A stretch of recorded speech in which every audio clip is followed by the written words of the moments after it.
سلام أملاخ نعخم يخون أكل بوتاتات كوينكم نزمربات ناتكاتاتولو زلخم كلكم أحواتن حاتن كميك أنيخم زي بحبرة أمي وزم محلالب سمناو تمرتي متحف قدسيو نلومي يقريتان حتىكم أبجزينا نتمل أختي ناي ساباسكول كان محلال فوسل زي كألنا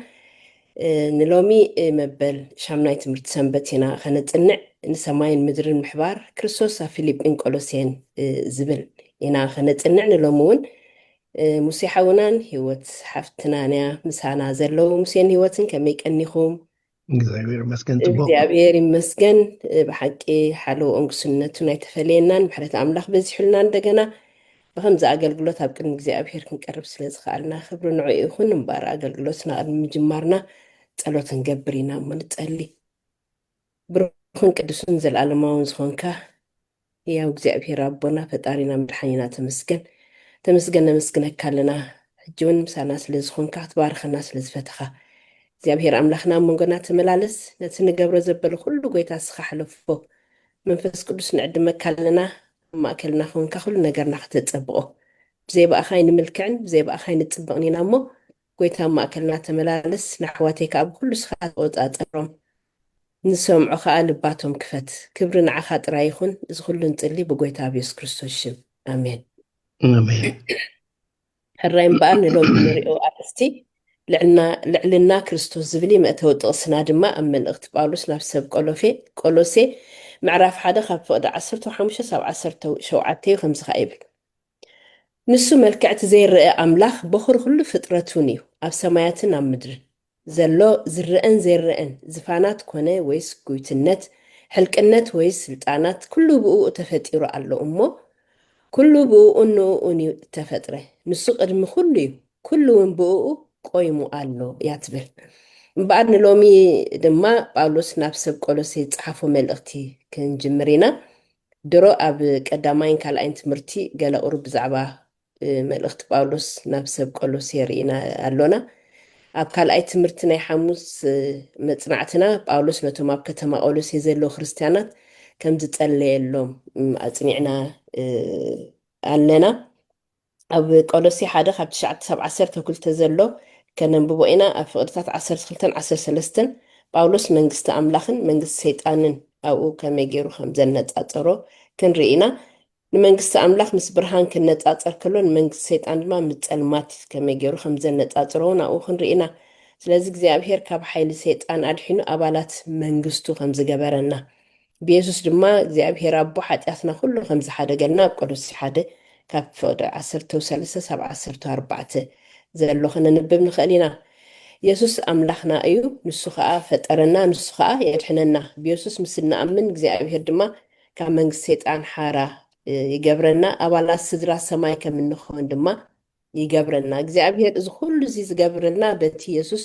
ንምድሓንና ኢሉ ዝገበሮ ኩሉ ነገር እዩ። ንሎሚ ኣብ መልእኽቲ ቆሎሴ ዝርከብ ጳውሎስ ብዛዕባ የሱስ ዝበሎ ክንርኢ ኢና። ገለ ፍቅድታት ካብተን ኣብ መላእ መፅሓፍ ቅዱስ ዝርከባ ብዛዕባ የሱስ ዝነግራ ጥቕስታት እተን ብኣዝዩ ገለፅቲ ቃላት ዝተገልፃየን እምበኣር ምስሊ ናይቲ ዘይርአ ኣምላኽ ዝብል ኣርእስቲ ኣለና እሞ እዚ ከዓ ኣብ ኦሪት ዘፍጥረት ምዕራፍ 1 ካብ 26 ክሳብ 27 ዘሎ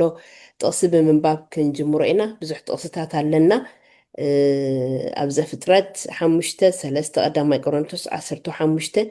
49 ከምኡ ከዓ ካልኣይ ቆሮንቶስ 3:18 ምናልባት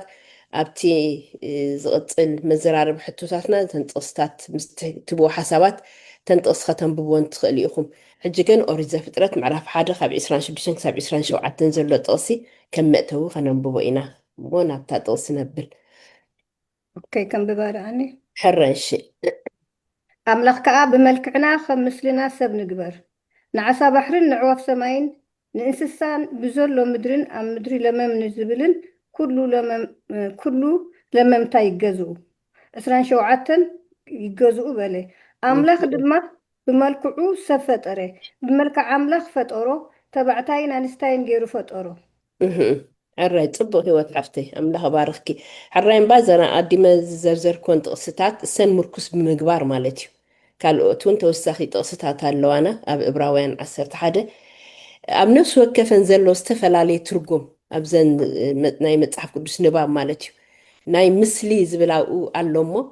إذا كابت يسوس ملكعني أملاخ مخان زوها مجلت بخمي استفلي كوني خل إذا مثل زبل ترجم زلوسي بخمي مجلتكم بو زبلي مو مسيحة وين بخا خيدسكي ካብቲ ዝተነበ ጥቕሲ እግዚኣብሔር ብመልክዑን ብምስሉን ሰብ ንፍጠር በለ ኣምላኽ ብለና ሕጂ ሰብ ነቲ ዘይረአ ኣምላኽ ክመስል ብቅርፂ ኣይክእልን እዩ እግዚኣብሔር ኣምላኽ እንታይ ዓይነት ቅርፂ ኣለዎ ኣእምሮና ክሕዞ ዘይክእል ነገር እዩ ኣብ ዘይቅረብ ብርሃን እትነብር ይብል እግዚኣብሔር ኣምላኽና ዝበልዕ ሓዊ እዩ ይብል ስለዚ ከምኡ ንፍጠር ማለቱ ዘይኮነስ እቲ ባህሪ ናይ ኣምላኽ ዘንፀባርቕ ሰብ እቲ ባህርን እቲ ምስሊ ኣምላኽን ዘለዎ ሰብ ንፍጠር እዩ ዝብል ዘሎ ንሰብ ብኢዱ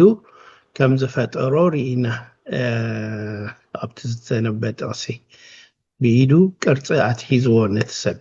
ብኢዱ ቅርፂ ከትሕዞ ከሎ ኣዳምሲ ብባህርያቱ ንእግዚኣብሔር ይመስል ነይሩ ማለት እዩ ሕጂ ናይ ጎይታ ኢየሱስ ክርስቶስ ህይወት ክንርኢ ከለና ጎይታ ኢየሱስ ክርስቶስ ስጋ ዝለበሰሉ ምክንያት ንዓና ክመስል ስለ ዝደለየ ኣብ ዘፍጥረት ንሕና ንዕኡ መሲልና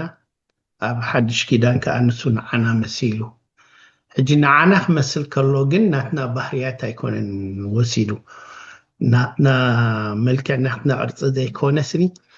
እቲ ኣብቲ ዘፍጥረት ዝነበረ ዕላማ ንሱ እንደገና ከም ብሓድሽ ክሕድሶ ስለ ዝደለየ እዩ ሕጂ እንታይ ገይሩ በቲ ዝርዳእና ቋንቋ በቲ ነስተውዕሎ በቲ ምስሊቲ ቀሪቡና ማለት እዩ ተራእይና ሕጂ እቲ ምስሊ ቀንዲ ባህርያት እዩ ናይ ኢየሱስ ክርስቶስ ጽቡቕ መልክዑ ነዊሕ ገለ ነይሩ ንኽንብል ዘይኮነስኒ ባህርያት ኢየሱስ ክርስቶስ ሕጂ ንዓና መሲሉ ተወሊዱ ስለምንታይ ንሕና ከዓ እቲ ናቱ ምስሊ ክንቅበል ስለ ዝደለየ ከምቲ ቀንዲ ዕላማ ዝነበረ ብዘፍጥረት هراي طبق مسيحاوي أملاخ باركة نالبات كابتن تقصتات قال مستجيزينا رئينا اسكا خابقو قال تقسم بيبنا كمي جرنا تي مثل زبل أو سي كمي جرنا خنترجمها من نخل قال تقصتات يوت حفتينا بخي كبل مو كابتن تقصتات عم بيفكي ኣብዚ ሰማራይዝ ገይረዮ ኣለኹ ግን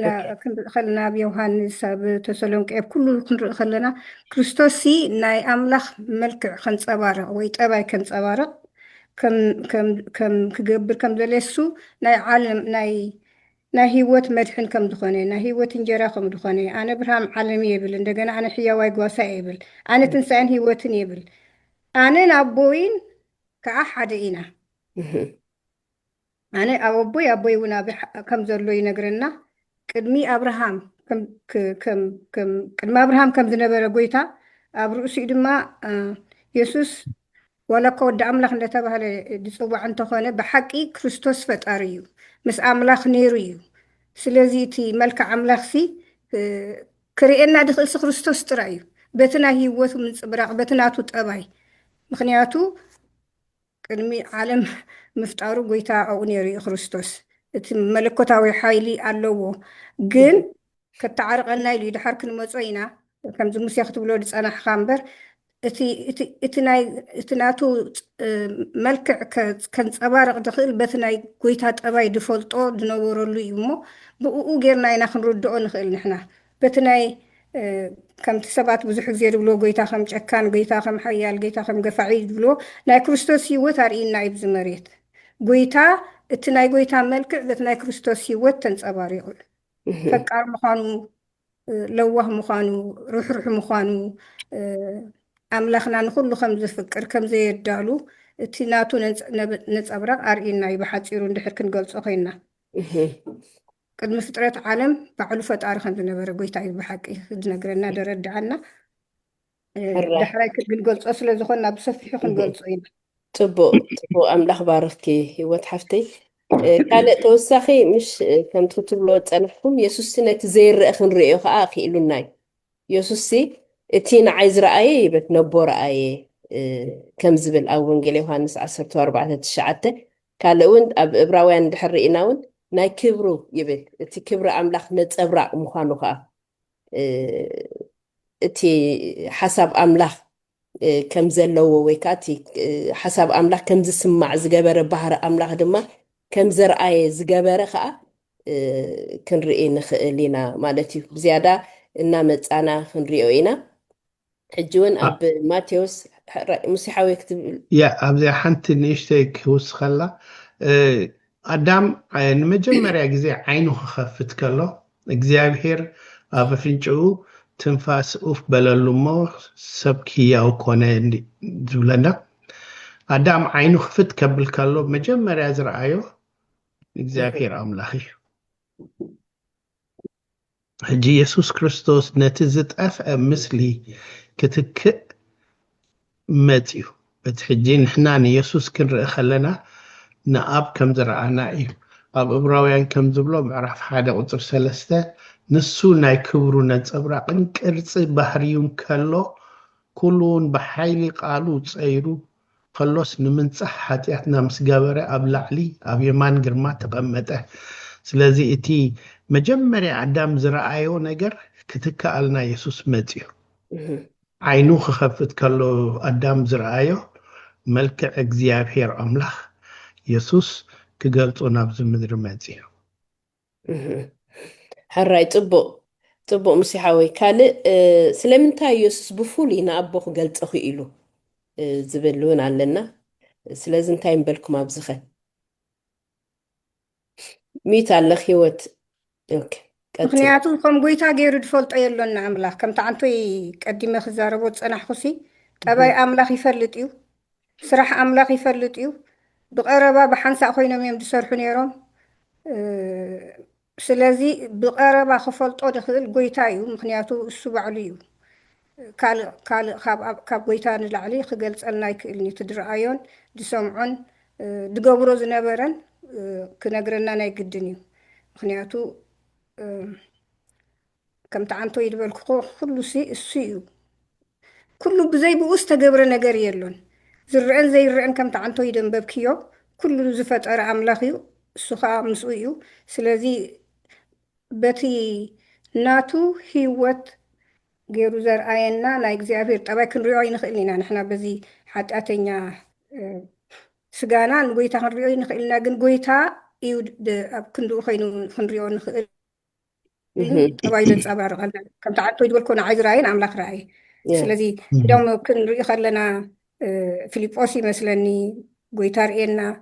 ምስ በሎሲ እዋ ዝኩሉ ግዜ ምሳይ ክትከዱ ነርኩምሲ ከመይ ጌርኩም ዳ ሕጂ ክሳብ ሕጂ ዘይፈለጥኩም ዘለኹም ንዓይ ዝረአየ ነቦ ረአየ ስለዚ ክትፈልጥዎ ይግባኣኩም ነይሩ ሕጂ ኣነ ክሓስብ ከለኹ ሓደ ግዜ ብሂወትና ንኣምላኽ ንፈልጦ ኢና ንኣምላኽ ነብሎ ኢና ንብል ብዙሕ ግዜ ግን ብሓቂ ዶ ንፈልጦ ኢና ካብ ውሽጢ ጎይታ ክርስቶስ ዳሃበና ምሳሌ ኸ ኣሚንና ንኽተል ዲና ጎይታ ንጠራጠሮ ዲና ከመይ እቲ ሂወትና ዘሎ ክሳዕ ክንደይ ኢና ንጎይታ ብሓቂ ንፈልጦ ወይስ ከምኡ ኢና ኣፍልጠና ኢና ክንብል ክሳዕ ሕጂ እቲ ኩሉ ዳሃበና ጎይታ ምሳሌ ክንጥቀመሉ ክንፈልጦ ንኣምላኽ ኣፀቢቕና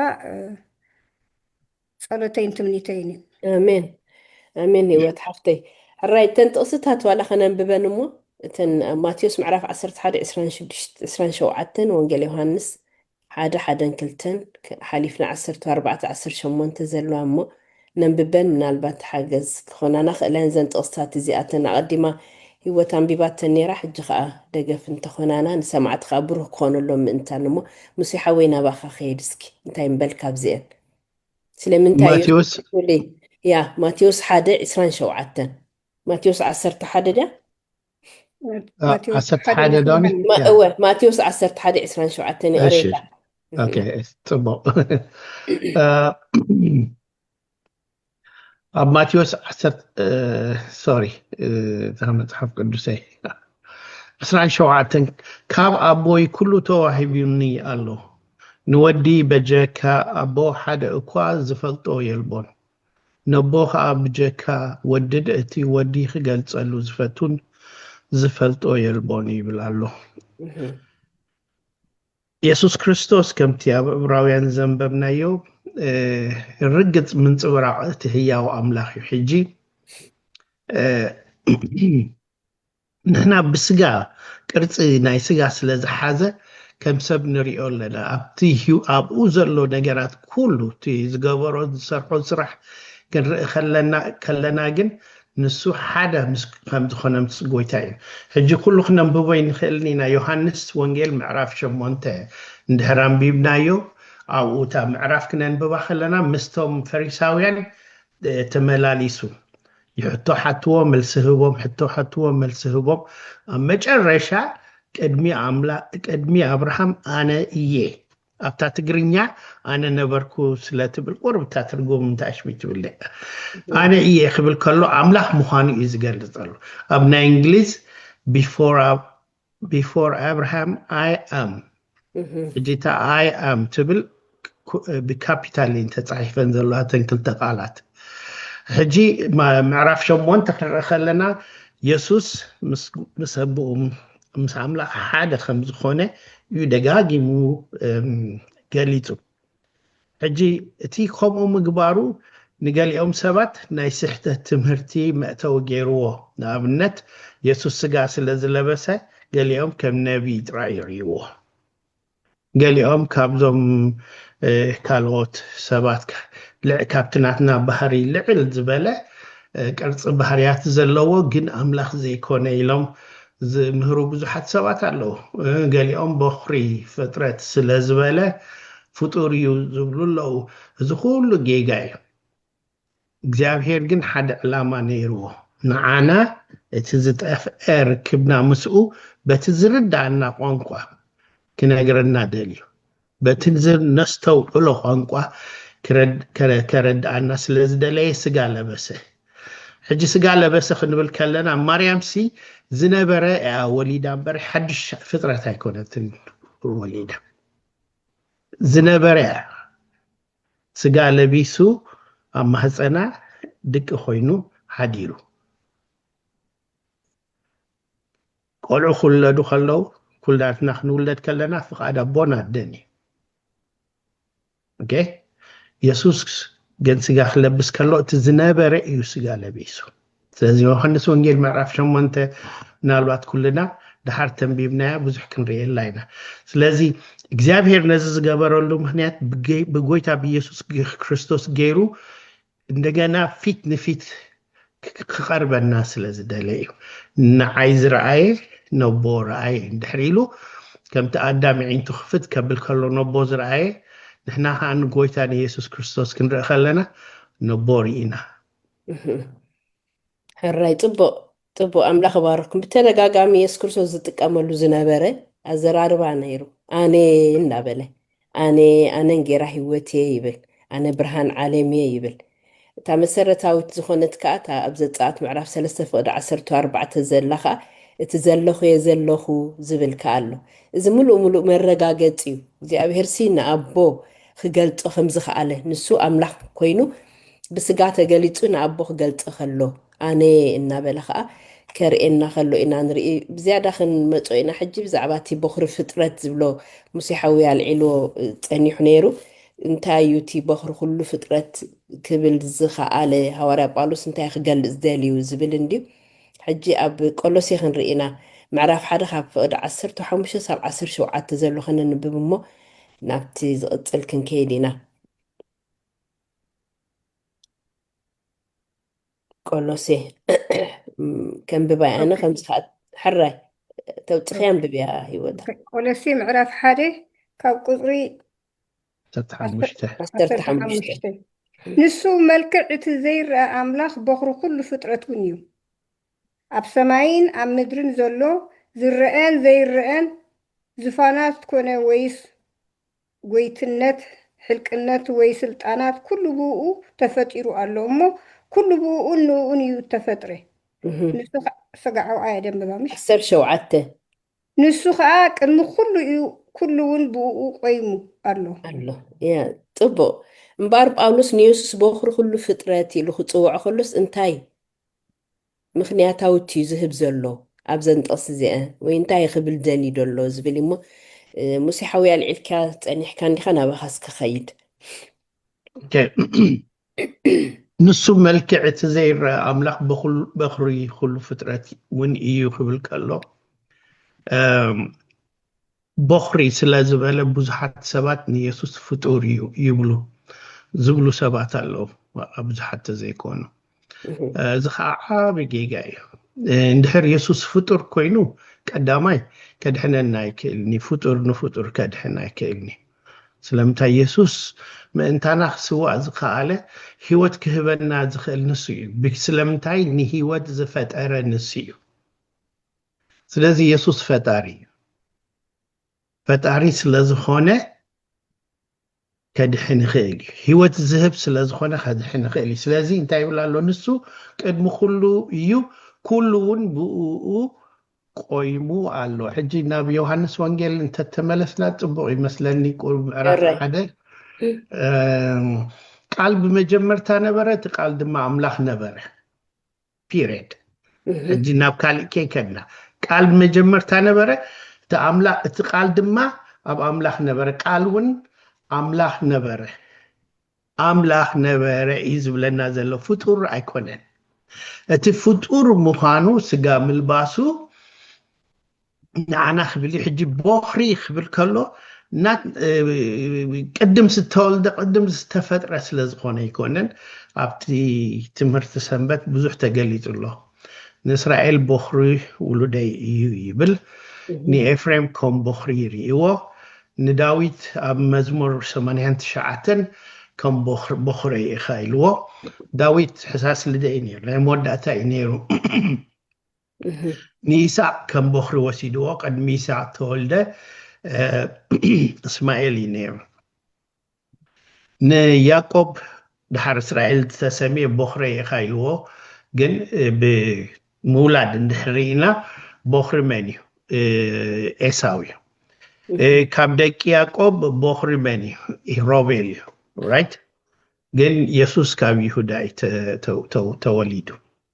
ሕጂ እቲ በኽሪ ክብል ከሎ ቀንዲ ንኽብል እዩ ልዕል ዝበለ ወይ ፍልይ ዝበለ ብሓፈሽኡ ኣክቹዋሊ እንታይ ማለት እዩ ሓሳብ እግዚኣብሔር ብኡ ዝፍፀመሉ ማለት እዩ በኽሪ ክብል ከሎ በኽሪ ሓሳብ እግዚኣብሔር ብኡ ዝፍፀመሉ እዩ ሕጂ እቲ ምድሓን ናይ ደቂ ሰብ ንእግዚኣብሔር ኣገዳሲ እዩ ቅድሚ ምስራት ዓለም ዝነበረ ቅድሚ ምስራት ዓለም ዝተገብረ ምድሓንኩም እዩ ዝብል ሕጂ ቅድሚ ምስራት ዓለም ምድሓንና መደብ ከውፅእ ከሎ እግዚኣብሔር ብጎይታ ብኢየሱስ ክርስቶስ ገይሩ እዩ ነቲ ሓሳብ ኣስሊጥዎ ስለዚ ንክርስቶስ ሓሳቡ ዘስለጠሉ ስለዝኾነ በኽሪ ኢልዎ ኣሎ ሕራይ ፅቡቅ ምሲሓ ወይ ኣምላኽ ባርኽካ ሂወት ሓፍትያ ተወሳኺ ተልኪ ኣብ ርእሱ ሓደ ጥቕስታት ሕጂ ቢብና ዲና ቆሎሴ 1 ካብ 15 ክሳብ 7 ተገሊፅልና ኣብ ሉቃስ 2:7 ክንርኢ ከለና ከዓኒ ማርያም በኽሪ ወዳ ከም ዝወለደት እሞ ብዛዕባኡ ይገልፀልና እንደገና ድማኒ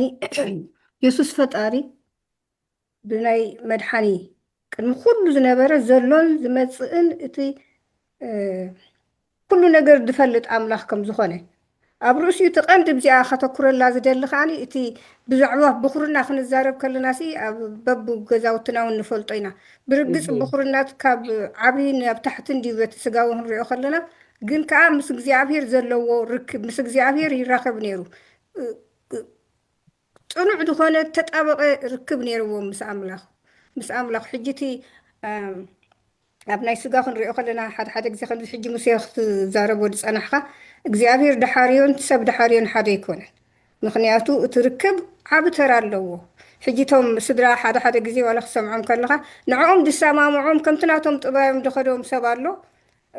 በኽሪ ኮይኑ ከዓ ከምቲ ናቶም ደይሰማምዖም ሰብ ክህሉ ይኽእል እዩ ጎይታን ፈጣሪ መድሓኒ እግዚኣብሔርን ከዓ እትርክቦም ሲ በቃ እንታይ ሞዩ ولا حنت دي حبة أنا قري لهم كل أبو دفولتو ود دفولتو ود دفولتو خا سلازي السيوت عند دفولتو السيوني كم زبل كايو ما بخري ناي مسوعة النت كوينو كدحن كتسد خا عليه ولا ديتيل تريكنا يو بخري ناي موت جما ناي تنساي مخنياتو قدميون بزحات زموتو كهلو خلون جام كم تدبرنا جن تسيو كم مقابر تسيو مويت الناس أريحون الناس كم مقابر تنسى بخري ناي قويتا فتاري كريستوسيو سلازي تبخرنا ببزوح عينة قليس أول لو زي صحافي كنك كريست أتا نعي مور تاش مزبل هني سابقا كتكر اللازل اللي هني اتركب صعب ترى خمزر لو سلازي أبون ودن ركبهم حري صنعاتهم بتناي سلاسي كم نقولوا قويتا أي تفترن فتاري بعلو أبون سلازي كم غيرنا أنت دمدمنا يحايش مثلني اوكي طبق هيوت حفتين بار كنقصل اب افيسون حد اسران كلتن كاب زعبا كريستوس سر اسم محبر مخانو ابز بخمي ترأس خبر كلوس انتاي كبلي دالي زبلي ما تقصتات كان نببينا افيسون حد اسران كلتن قالوس يخلت عسرتهم خا افيسون حمش اسران سلسن كان نببان مو دحر كيدينا حديهم افيسون حد اسران كلتن يوت وي موسى افيسون نبزلو خا افتحتي اقارو اجزو ابلع له كل سرسي من تخون دما نتا محبر وفيو نسا خاصو نايتياب كلهم زبل ملاتو اياها هراي قالوس يخلت عسرت خاني هو توصيا أنا هاي في سؤال مش تخوضها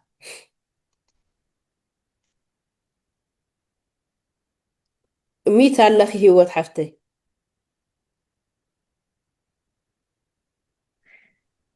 ولسي معرف كلتا قصر عسرته هو نسو رأسو كله حلقناتن سلطانا فيو نزختامات تون يسخاتكم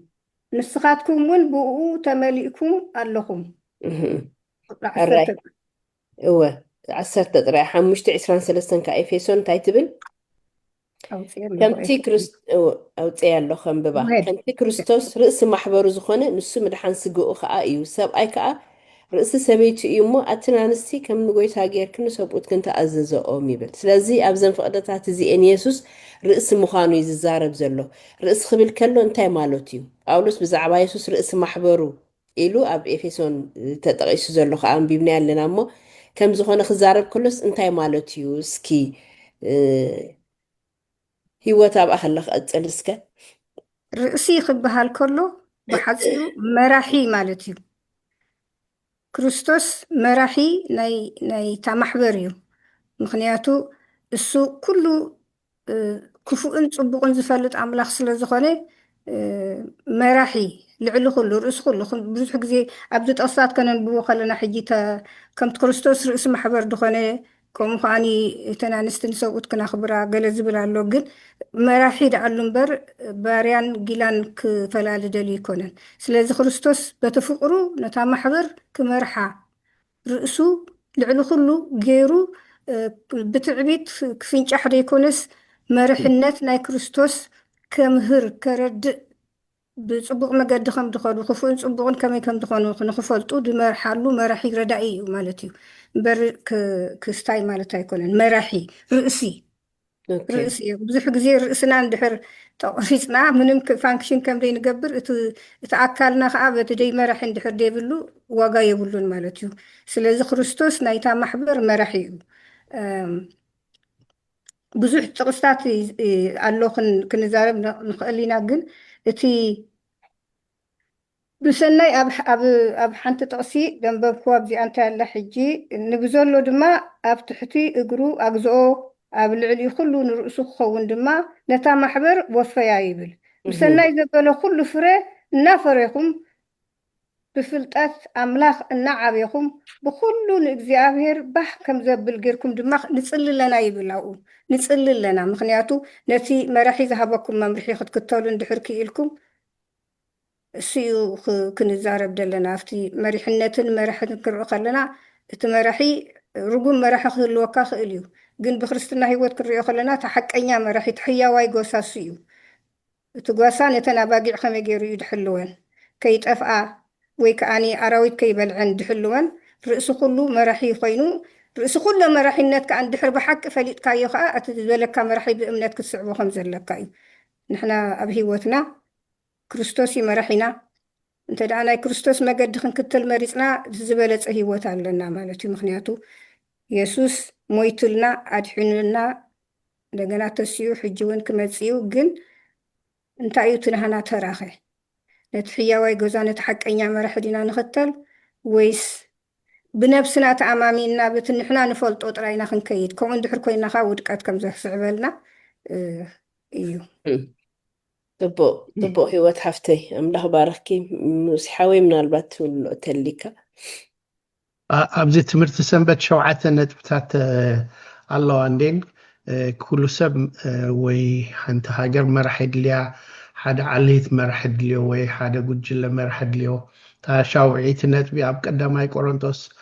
11:3 ዘላ ኢየሱስ ክርስቶስ ርእሲ ኩሉ ሰብ ከም ዝኾነ ይገልጽ ሕጂ እታ ቀንዲ ንዓይ ሕጂ ተብለኒ ግን ትሕዘኒ ወይ ንዕድሜና ሙሉእ ክነፅንዓ ንኽእል ኢና ዝብል ሲ ንብዘሎ ከዓ ኣብ ትሕቲ ኣእጋሩ ኣግዝኦ ኣብ ልዕሊ ኩሉስ ርእሲ ምእንቲ ክኸውን ድማ ነታ ማሕበር ወፈዮ ይብል ኣሎ የሕሊፉ ሂብዎ ርእሲ ናይታ ማሕበር ክኸውን ከሎ ሕጂ ንሳ ከዓ ስግኡ ናይቲ ኩሉ ኣብ ኩሎም ዝመልእ ምልኣቱ እያ ሕጂ እዚ ብዙሕ ኣሚን ከቢድ ኣርእስቲ እንድዩ እግዚኣብሔር ሲ ክፈጥረና ከሎ ዕላማ ነይርዎ ዘለኣለማዊ ዝኾነ ዕላማ ነይርዎ ሕጂ ርእሲ ምስ ርእሲ ኢና ከዓ ተራኺብና ኡፍ ክብለሉ ከሎ ንኣዳምሲ ርእሲ ምስ ርእሲ እዮም ዝራኸቡ ነይሮም ካብ ርእሲ ኣምላኽ ዝወፅእ እስትንፋስ እዩ ንኣዳም ህያው ገይርዎ ሕጂ ንሱ ምስ ጠፍአ ንሱ ምስ ተበላሸወ እግዚኣብሔር ነዚ ክገብር ስለ ዝደለየ ወፈዮ የሕሊፉ ሂብዎ እታ ማሕበር ምልኣት ናቱ እያ ኣብ ኩሎም ዝመልእ ምልኣቱ እያ ይብለና ኣሎ ሕጂ ግዜ የብልናን ብዙሕ ክንትንትኖ ግን እንታይ ኣሎ እዚ ዓብይ ዝኾነ ዘለኣለማዊ ዝኾነ ስራሕ ኣምላኽ ኣሎ ኣብቲ ርእሲ ዝብል ነገር ንክርስቶስ ሲ ኩሉ ኣብ ትሕቲ ኣእጋሩ ዝተገዝኣሉ ምክንያት ክርስቶስ ምእንታናስ ሞይቱ ነፍሱ ምእንታና ሕሊፉ ንዓና ናቱ ስለ ዝገበረና እዩ ሓንቲ ክውስኽ ኣለካ ሰኒ እቲ ክርስቶስ ሲ ናይቲ ኣካል መራሒ ክኸውን ከሎ እቲ ኣንተ ወይ ከም ዝበልክዎ ሲ እቲ ኣካል ሕጂ ንኣብነት ዓይኒ ሲ ተዳእታ ዓይኒ በዲላ ወይ ዓይኒ ተጎዲኣ ናተይ ኣይኮነትን ክትብል ኣይትኽእልኒ ከም ኣካል ናይ ማሕበር ኩላህና ሓደ ኣካል ምዃንና እቲ ሓደ ክሕሞ ከሎ እቲ ሓደ ከዓኒ ክስምዖ ክኽእል ኣለዎ ክሕግዞ እቲ ሓደ ክወድቕ ከሎ ነቲ ሓደ ክድግፎ ክኽእል ኣለዎ እቲ ሓደ ክሓምን ከሎ እንተኽኢልና ንፅሊ ተዘይክእልና ከዓ ብዓቕምና ክንድግፍ ክንክእል ኣለና ምክንያቱ እቲ መራሒና ኩሉ መዓልቲ ፍቕርን ሕያውነትን እንዳርኣየ እዩ ኣብ ሂወቱ ተጓዒዙ ምክንያቱ ናቱ ሰዓብቲ ክንከውን ከለና እቲ ኣካል ክትበሃል ከላ እቲ ስጋን ተኣካልን ሲ ሓደ ክጉዳእ ከሎ እቲ ሓደ ከዓ ሓደ ክወድቕ ከሎ እቲ ሓደ ከተስኦ ከም ዘለዎ ኣብ ኮሚታት እንተነድህብ ብሕልፊ ዝሕጂ ድምህረና ደሎ ናይ ትምህርቲ ሰንበትና ሲ ብዙሕ ግዜ ብፍቕሪ ብሕብረት ብምትሕግጋዝ ከምቲ ናይ ክርስቶስ ጠባይ ከነንፀባርቕ እንዲና እቲ ርእሲ ማሕበር ዝኾነ ጎይታ ዳሃበና መምርሒ እንዳተኸተልና ከለናስ ብኣፍ ጥራይ ደይኮነስ ኣብቲ ግብሪ እንተብዒልናዮ ፅቡቅ እዩ ጠቃሚና እዩ ፅቡቅ እታ ቀፂላ ዝነበረት ሕቶ ሂወት ሓፍተይ ተዛሪባታላ ወይ መሊሳታላ ማለት ርእሲ ዝብል ቃል መብዛሕትኡ ግዜ ነቲ ዝለዓለ መዚ ናይ ሓላፍነት ዘለዎ ኣካል ንምምልካት ኢኻ ርእሲ እትብል የሱስ ክርስቶስ ከዓ ርእሲ ናይታ ማሕበር ክንብል ከለና ከዓ እቲ ኣካል ክርስቶስ ምዃነ ያኡ ከዓ ብዙሓት ኣካላት ማለት ከምቲ ክትብሎ ፀንሐት ኢድ ዓይኒ እግሪ ኩሉ ነገር ኣሎ ስለዚ ጥቕሙ ዝርዳእካ እቲ ሓደ ምስ ጎደለ ጥራይ እቲ ሓደ ምስ ጎደለ ስለዚ እቲ መራሒኻ ብኩሉ ነገር ጥዑይ እንድሕር ኮይኑ እቲ ኣብኡ ዘሎ ከዓ ርእሲ እንድሕር ጥዑይ ኩሉ ኣካላትካ እዩ ዝጥዕይ ምክንያቱ ብኡ እዩ ኩሉ ዝቋፃፀር እሞ ስለዚ ክርስቶስ ነታ ማሕበር ርእሳ ክኸውን ከም ዘለዎ እዩ ኣብዚ ሃዋርያ ጳውሎስ ዝነግረና ደሎ ከምቲ ኣብ ቀዳማይ ቆሮንቶስ ተፃሒፉ ደሎ ኣብ ቀዳማይ ቆሮንቶስ ምዕራፍ 12 ነዊሒቱ ጥቕሲ ካብ 2 ሳብ 27 ዘሎ እንተደኣ ርኢና እዚ ብዛዕባ እቲ ነታ ማሕበር ኣምላኽ ከመይ ገይሩ ይገልፃ ከም ዘሎ እዩ ዝነግረና ዘሎ ሕራይ እምበኣር መጀመርያ ወይ ከዓ ጀማሪ ዝብል እውን ኣሎ ቆሎሴ 1:18 ክንሪኦ ኢና ኣብ ቆሎሴ 1:18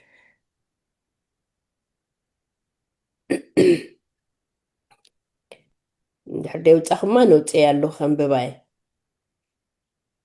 ከምዚ ከዓ ትብል ንሱ ነቲ ስግኡ ድማ ርእሱ እዩ ማለት ንማሕበር ብኩሉ ነገር ቀዳማይ ምእንቲ ክኸውንሲ ንሱ መጀመርታ እዩ ካብ ሞታት እውን በኽሪ እዩ ትብል እታ መጀመርታ ትብላ ሕጂ ስለዚ የሱስ ርእስን መራሒናን ምዃኑ ይነግረና ብዝሎ ብተወሳኺ የሱስ ኩሉ ኣብ ሰማይን ኣብ ምድርን ዘሎ ነገራት ስለ ዝገበረ ናይ ኩሉ ነገር መጀመርታ ከዓ እዩ ስለዚ ዘን ክልተ ሓሳባት ምስቲ ጳውሎስ ንሰብ ቆሎሴ ዝለኣኸሎም መልእኽቲ ብከመይ ምትሕሓዝ ኣለወን የሱስ ርእሲ መራሒና ምዃኑ ከምኡ ከዓ ንሱ ኣብ ሰማይን ኣብ ምድርን ዘሎ ነገራት ስለ ዝገበረ ናይ ኩሉ ነገር መጀመርታ ምዃኑ ዘን ክልተ ነገራት እዚአንሲ ብከመይ ተሓሒዝወን ብከመይ ከም እትሓዝ ኣለወን ምበልኩም እሞ እስኪ ሙሲሓ ወይ ናባኻ ክቕፅል እታ ዘንበብናያ ጥቕሲ ቁሩብ እንተወሲኽናላ ፅቡቕ ትበርሕ ንሱ ነቲ ስግኡ ድማ ርእሱ እዩ ማለት ንማሕበር ንኩሉ ነገር ቀዳማይ ምእንቲ ክኸውንሲ ንሱ መጀመርያ እዩ ካብ ሙታት እውን በኽሪ እዩ ብዘሎ ምልኣት ኣብኡ ክሓድር ኣቦ ሰሚርዎ ኣሎ እሞ ብኡ ብደም መስቀሉ ገይሩ ሰላም ምስ ገበረ ከዓ ነቲ ኣብ ምድሪ ዘሎን ኣብ ሰማያት ዘሎን ዘበለ ኩሉ ንርእሱ ተዓሪቕዎ እዩ ይብለና ኣሎ ሕጂ ናይ ሂወት ጀማሪ ኢየሱስ እዩ ብዘይ ኢየሱስ ዝኸውን ነገር የለን መንገድን ሓቅን ሂወትን ኢየሱስ እዩ ኣሜን ካሊእ ምርጫ የለን ኣማራፂ የለን ከምዚ ካልኦት ዝብልዎ ካሊእ ኣማራፂ ከሎ ብካሊእ መንገዲ እኮ ናብ ጎይታ ክንበፅሕ ናብ ኣምላኽ ክንበፅሕ ንኽእል ኢና ዝብልዎ ኣሎ መገድን ሓቅን ሂወትን ኢየሱስ እዩ ሓደ ሓቂ እዩ ዘሎ ንሱ ከዓ ንኩሉ ነገር መጀመርያ እዩ ከምቲ ዮሃንስ ወንጌል ዘንበብናዮ ምዕራፍ 1:1 ጀሚርካ ዘሎ ካብ ምዉታት እውን በኽሪ እዩ ክብለና ከሎ ኣልዓዛር ተሲኡ ኤልሳ ነታ ወዲታ ሰበይታ ተሲእዎ ብዙሓት ካብ ሞት ዝተስኡ ነይሮም ግን ኩሎም ተመሊሶም ሞይቶም ካልኣይ ነገር ክትስኡ ከለዉ ብገዛ ርእሶም ኣይኮኑን ተሲኦም ኢየሱስ ክርስቶስ ግን ኣብኡ በደል ስለ ዘይተረኽበ ሞት ኣጽኒዑ ክሕዞ ኣይከኣለን ሞት ክሕዘና ዝኽእል ንዓና ኣባና ሓጢኣት ስለ ዘሎ እዩ ካብ ኣዳም ዝወረስናዮ ኢየሱስ ግን ኣብኡ ሓደ ሓጢኣት ኣይተረኽበን ስለዚ ሞት ባዕሉሲ ክሕዞ ኣይክእልኒ ስልጣን የብሉን ስለዚ በኽሪ እዩ ይብለና ኣሎ ናይቲ ዝመፅእ ናትና ትንሳኤ በኽሪ እዩ ጎይታ ክመፅእ ከሎ ዘይሓልፍ ዘለኣለማዊ ዝኾነ ኣካል ክህበና እዩ እቲ ንዓና ዝህበና ኣካል ንሱ ኣቐዲሙ ዘለዎ እዩ ንዕኡ ከም ንመስል ንፈልጥ ኢና ይብል ጳውሎስ ስለዚ እዚ እቲ يحتر أبي لخزاره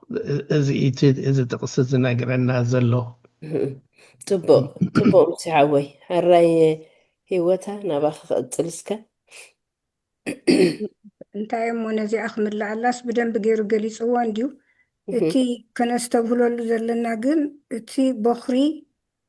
ናይ ትንሳኤ ዝኾነ ፈጣሪ እቲ ጽቡቕ ምሳሌ ዝኾነ ክርስቶስ ዝሃበና መምርሒ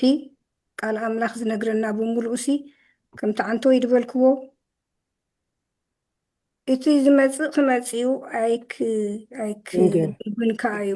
እቲ ዝነበረ ዘሎን ዝመጽእን ክርስቶስ መድሓኒና ብኡ ተማሕፂና ንርእስና ፈሊጥና ንኻልኦት ከነፍልጥ ዕለት ዕለት ክንዓቢ ምክንያቱ ዝኩሉ ሰንበት ትምህርቲ ንምሃሮ ዘለና ንዕቤትናን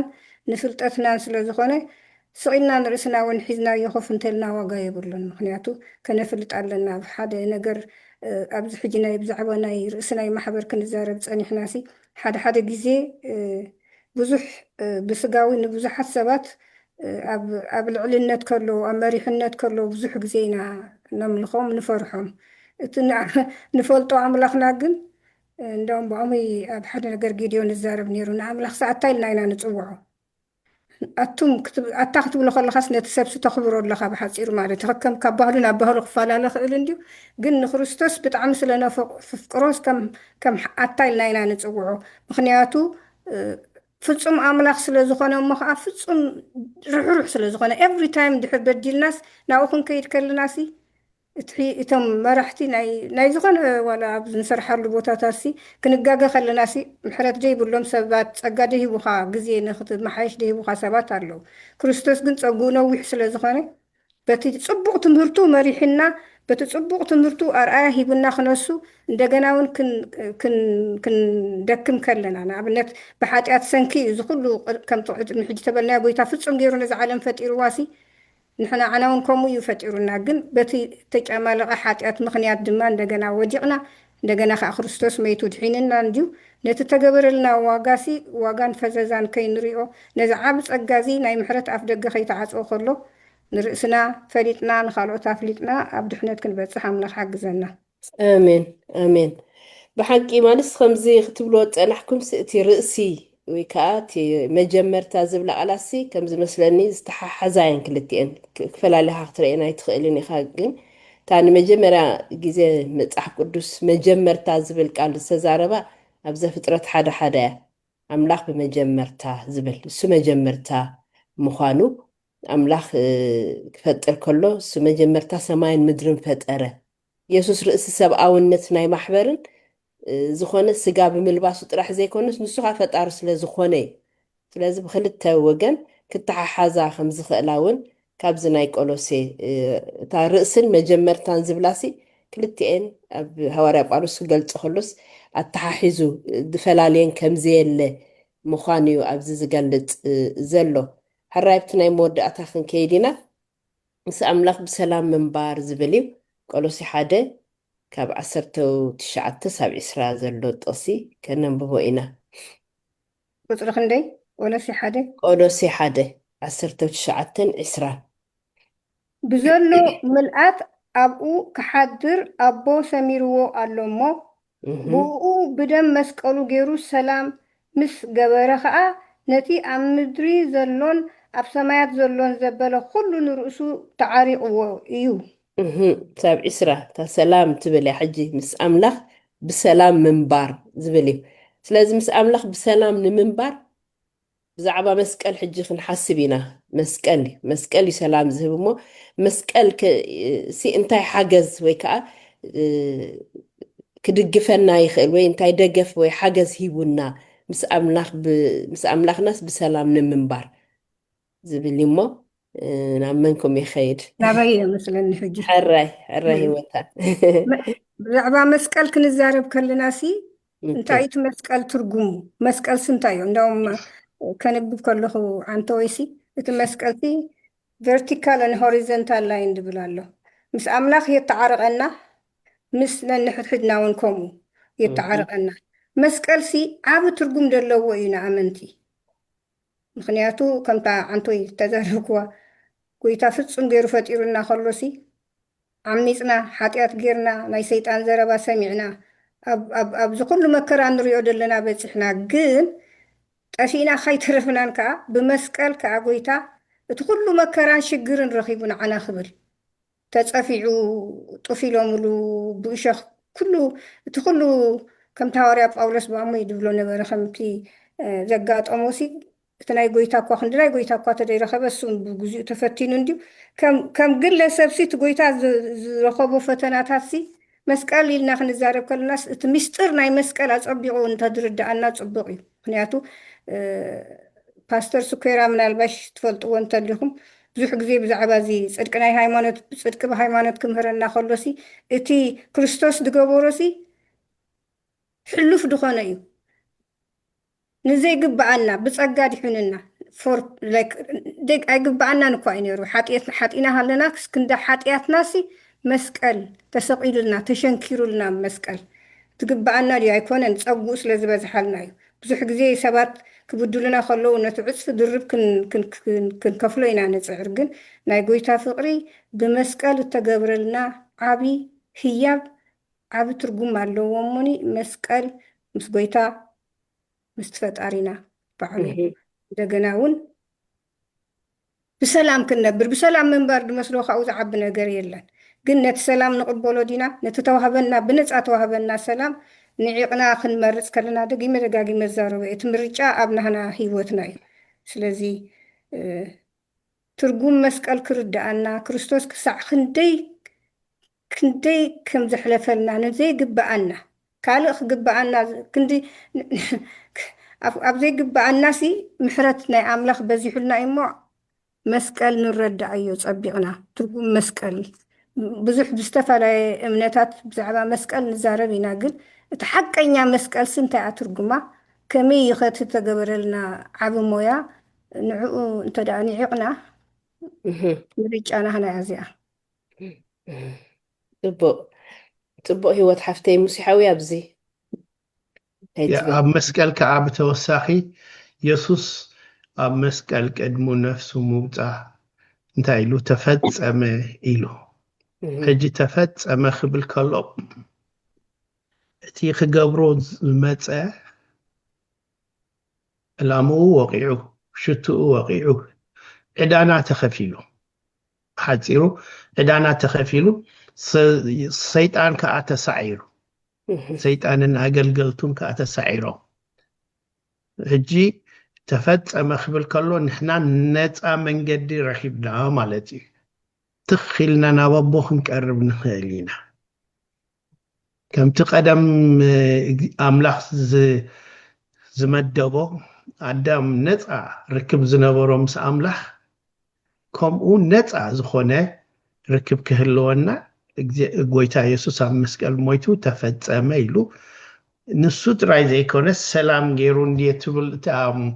ኣብ ቆሎሴ 1:19-20 ዘሎ ንሱ ጥራይ ዘይኮነ ንዓና ከዓ እንታይ ሂብና ኣብ ቀዳማይ ካልኣይ ቆሮንጦስ 5:18 እንታይ ይብል እዚ ኩሉ እውን ካብቲ ባዕሉ ብክርስቶስ እተዓረቐና ኣገልግሎት ዕርቂ እውን ዝሃበና ኣምላኽ እዩ ሕጂ እቲ መስቀል እንታይ ገይሩ ዕዳና ከፊሉ ነፃ ምስ ገበረና ንዓና ከዓ መሳርሕቱ ገይሩና ምስ ኣምላኽ እንሰርሕ ሰባት ናይ ዕርቂ ኣገልግሎት እነገልግል ሰባት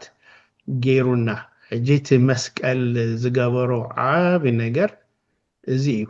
እቲ ብክርስቶስ ሕጂ ሉቃስ 8 ንብብ ነይረስ ጎይታ ነቲ ኣብ መቃብር ዝእሰር ብሰንሰለት ብብዙሓት ኣጋንንቲ ተሓዘ ሰብ ነፃ ኣውፂዎ ድሓርቶም ኣብኡ ዝነበሩ ብዙሓት ኢና እሞ ናብዘን ሓሳሙ ክንኣቱ ኢሎሞ ፈቒዱሎም ኣትዮም ተን ሓሳማ ፀዲፈን ናብቲ ባሕሪ እቶም ደቂ ዓዲ ስለ ዝሰንበዱ ንክርስቶስ ከይተኣቱ ኢሎም ከልኪሎሞ ስለዚ ጎይታ ከይዱ ተመሊሱ ናብቲ ዓዲ ኣያተውን ግን እቲ ሰብኣይ እቲ ዝተፈወሰ ሰብኣይ ንጎይታ ክስዕቦ ደልዩ ጎይታ ግን እንታይ ኢልዎ ኪድ እሞኒ እግዚኣብሔር ዝገበረልካ ንደቂ ዓድኻ ንገር ኢልዎ ሽዑብታ ምዕራፍ 8 ድሕር ኣንቢብኩማ እቲ ሰብኣይ እንታይ ገይሩ ኣብታ ምልእቲ ዓዲ እንዳኸደ ኣምላኽ ዝገበረሉ ሰናይ ነገር እንታይ ገይሩ ነጊሩ ድሓር ኣብታ ምዕራፍ ሽዑ እቲ ሰብኣይ ብዝገበሮ ኣገልግሎት እቶም ዓዲ ንክርስቶስ ክፅበይዎ ቀኒዮም ኢየሱስ ምስ መፀ ከዓ ፅበይዎ ስለ ዝነበሩ ተቐቢሎሞ ኣውያ እታ ሰበይቲ ዘፈር ክዳን ኢየሱስ ተንኪያ ዝተፈወሰት ኣብቲ ሕጂ እዚ ኣገልግሎት ናይ መን እዩ ናይቲ ሰብኣይ እዩ ናይቲ ተፈወሰ ሰብኣይ ኣገልግሎት እዩ እግዚአብሔር ንዓና ሰናይ ገይሩልና ኣሎ ንሕና ከዓ እቲ እሱ ዝገበረልና ሰናይ ንዕኡ ክነገልግል ኢና እግዚአብሔር መዲውና ዘሎ ጎይታ ባረክን آمين ሓንቲ ክውስኸላ ሰኒየ ብዛዕባ ናይ መስቀል ክንዛረብ ከለና ሲ ብርግፅነቶም ዘይግባአና እንዲሁ ብዙሕ ዕዳ ተኸፊሉልና ግን ክርስቶስ ሓንቲ ድበላ ከዓ ሕጂ ተዘኪራትኒ ምክንያቱ ሲ ዝኩሉ ተፀፊዑ ዝኩሉ ተበዲሉ ከሎ ሲ እቕረበለሎም ዝገብርዎ ይፈልጡን እዮም ኢሉ ንሕና ከዓ ኣብ ሂወትና ሲ ብዙሕ ግዜ ቅሬታ ንምባል ወላ እኳ ምስቲ ርእስቱ ትኸይድ እንተደይኮነ ኣብዚኣ ክጠቕሳ ትደልሲ ክርስቶስ እኳ እዚ ኩሉ ፀጋ ብፀጉኡ እንዳድሓንና እሞ ከዓ ነቶም በደልቱ ሲ ዝገብሮ ይትፈልጡን እዮም እሞ ኣይተሓዘሎም ኢሉ ክዛረብ ከሎ ሲ እቲ ፍቅሩ የርእየኒ ንዓይ ኣብዚ ምክንያቱ ኣነ እቕረ ንክብል ይከብደኒ ንዝኾነ ነገር ይቕረ ንብል ይከብደና ኩላህና ክርስቶስ ግን ክሳዕ ክንዲዚ ክሳዕ ክንደይ ፈቃር ኣምላክ ምዃኑ ክውስኸላ ደልየ ፅቡቅ ብሓቂ ኣገዳሲ ትምህርቲ ብፍላይ ካዚ ናይ ኣብ ቆሎሲ ሓደ ኣብ 19-20 ዘንበብናዮ ሲ ብዘሎ ምልኣት ኣብኡ ክሓድር ኣቦ ሰሚርዎ ኣሎ እሞ ይብል ብኡ ብደም መስቀሉ ገይሩ ሰላም ምስ ገበረ ከዓ ነቲ ኣብ ምድሪ ዘሎን ኣብ ሰማያት ዘሎን ዘበለ ኩሉ ንርእሱ ተዓሪቕዎ እዩ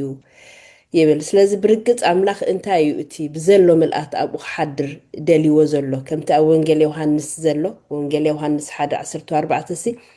ፀጋን ሓቅን ይብል ከም ዝመልኦ ፀጋን ሓቅን ኣብኡ ከም ዝመልኦ ይነግረና እሞ እቲ ናይ እግዚኣብሔር ምልኣት ወይ ከዓ ፀጋ ኪንዮ ፍቅሩ ይቕሬትኡ ትዕግስቱን ዝኸይድ ሓድሽ ነገር ናይ ምግባር ሓይሊ እውን ዘጠቃልል ምዃኑ እዩ እሞ እግዚኣብሔር ሲ ነቲ ኣረጊት ወይ ሂወትና ብሓድሽ ነገር እዩ ብጎይታ ኢየሱስ ክርስቶስ ገይሩ ብሓድሽ ነገር እዩ ለዊጥዎ ኣዝዩ ኣገዳሲ ድማ ፀጋ ኣምላኽ ሂቡና ፀጋ ኣምላኽ ብኸምኡ ተዋሂብና ንምድሓን ክጠቕመና ምእንቲ ስለዚ ከምቲ ኣብ ወንጌል ዮሃንስ ዘሎ 3:16 ኩልና ንፈልጦ ጥቕሲ ኣምላኽ በቲ ሓደ ወዱ ዝኣመነ ዘበለ ኩሉ ናይ ዘለኣለም ሂወት ክረክብ እምበር ከይጠፍእሲ ንወዱ በጃ ክሳዕ ዝህብ ክሳዕ ክንዲ ዝንዓለም ኣፍቀራ ይብል እሞ ክሳዕ ክንዲዚ እግዚኣብሔር ንዓና ብወዱ ብየሱስ ክርስቶስ ገይሩ ምድሓን ዝሃበና ክሳዕ ክንዲዚ ኣፍቂሩና ከምቲ ክትብልዮ ፀናሕኪ ሂወት ሓፍተይ ከዓ መስቀል ኮይኑ እኳ ስለቶም ዝሰቕልዎ ዝጠርፍዎ ዘባጭሉ ዝነበሩ ስሊኦም እዩ እንታይ ገይሩ ለሚኑ ዝገብርዎ ይፈልጡን እዮም እሞ ይቕረበለሎም ኢሉ ስለዚ ካብ ክርስቶስ ብዙሕ ኢና ንምሃር ንሱ ርእሲ እዩ ሃዋርያ ጳውሎስ ከዓ እንታይ ይብል ናብቲ ርእሲ ዝኾነ ክርስቶስ ዕበዩ ይብለና ስለዚ ናብኡ ክንዓቢ ኢና ኩሉ ግዜ ኣብ ፀፅባሕ ናብኡ ክንቀርብ ከም ዘለና ስጉምትታትና ኩሉ ግዜ ናብኡ እናቐረብና ክንቀርብ ክንልወጥ ንዕኡ ክንመስል እሱ ዝሓሰቡ ሓሳብ ከምቲ ዝሓለፈ ዝተምሃርናዮ ሓሳብ ክርስቶስ ይሃልኹም ኢሉና ምእንቲ ናብኡ ናብቲ ርእሲ ክርስቶስ ክንዓቢ እንድሕር ኮይና ሓሳቡ ክህልወና ከም ዘለዎ ስለዚ ካብኡ ከይተፈለየና በቲ እሱ ዝደልየና መገዲ ክንመላለስ እግዚኣብሔር ፀግኡ የብዝሓልና ስለቲ ዝነበረና ግዜ ብሓቂ ንኣምላኽና ኣዝና ኢና ነመስግኖ ንዓኻትኩም ከዓ ኣምላኽ ይባርኽኩም ኣዝዩ ኣገዳስን እዋናውን መልእኽቲ ኢኹም ሂብኩና እሞ ደጊመ ኣምላኽ ባርኽኩም ይብለኩም ባር ኣገልግሎትና ብፀሎት ክንዓፅዎ ኢና እሞ ሂወት ሓፍተይ ፀሎት ግበርልና ንፀሊ ሰማይን ምድርን ባሕርን ምልኣቱን ዝፈጠርካ ህያው እግዚኣብሔር ኣምላኽ ክርስቶስ ፈጣሪና ምዃኑ እቲ ናትካ መልክዕ ከንፀባርቕ ብትተግባሩን በቲ መሪሕነቱን ተማሂርና ርኢና ኣብ ሂወትና ንሕና ከዓ እግዚኣብሔር ኣምላኽ ፍፁማት ጌርካ ፈጢርካና ብሰንኪ ሓጢኣት ድማኒ ዝዓለም ተጨማሊቓ ከላ ንጎይታ የሱስ ልኢኽካ ነቲ ፈጣሪ መድሓኒ እንደገና መይቱ ዝተንስአ ኣምላኽ ንዕኡ ብእምነት ዕለት ዕለት ክንጓዓዝ ኣምላኽና እሱ ርእሲ ማሕበር ስለ ዝኾነ በቲ ዝተዋህቦ መሪሕነት ነታ ማሕበሩ ከመይ ከም ዝመርሓ ንፈልጥ ኢና እሞ ንሕና ከዓ ኣብዚ ምድራዊ ሂወት ንነብሩ ኣምላኽ ነቲ ተዋህበና ሓላፍነት ካብቲ ናትካ ወፃእ ደይኮነስ ምስቲ ናትካ ዝመዓረ ምስቲ ናትካ ድኸይድ ምስቲ ትምህርትካ ድኸይድ ጌርና ክንመርሕን ክንምረሕን እቕረ ባህልቲ ክንከውንን ሰላም ዘራእቲ ክንከውንን ንስኻ መስፍን ሰላም ኢኻ እግዚኣብሔር ኣምላኽ ምስ ጎይታ ተዓየቅካና መስቀል ዓብ ትርጉም ኣለዎ እሞ ነዚ መስቀል እንዳዘከርና እግዚኣብሔር ኣምላኽ እቲ ግዜ ሓፂር ምዃኑ ብምፍላጥ ወኣምላኽ ዕለት ዕለት ክንዓቢ ከም ኣካል ናይ ማሕበር ከዓ ወኣምላኽ ንንሕና ክንደጋገፍን ብፍቕሪ ክንተኣራረምን ንኽንዓቢ ንስኻ ሓግዘና ባርኸና ንዓ ኣምላኽ በዛ ሰዓት እዚኣ ብዙሓት ዝሓዝኑ ኣለዉ ብዙሓት ድማ ብሕማም ኣብ ሽግር ደለዉ ኣለዉ እሞ ቅዱስ እግዚኣብሔር ኣምላኽ ምሕረተኛ ኣምላኽ ስኻ መሓር ንሓዘንተኛታት ኣፀናንዕ ኣብዛ ዓለም ከዓ ሰላም ንልምና ኣለና ብሽም የሱስ ኣሜን ኣሜን ኣሜን እምበኣር ዝኸበርኩምን ዝኸበርክን ተኸታተልቲ መደባትና ስለቲ ዝተኸታተልኩምና እዚና ነመስክነኩም ኣለና ንዓኻትኩም ከዓ ደጊምና ኣምላኽ ይባርኽኩም ኣብ ዝመፅእ ሰሙን ብተመሳሳሊ መፅናዕቲ ኢና ክንራኸብ ክሳዕ ሽዑ ኣምላኽ ምስ ኩላትና ይኹን ድሓንቀኒ እዩ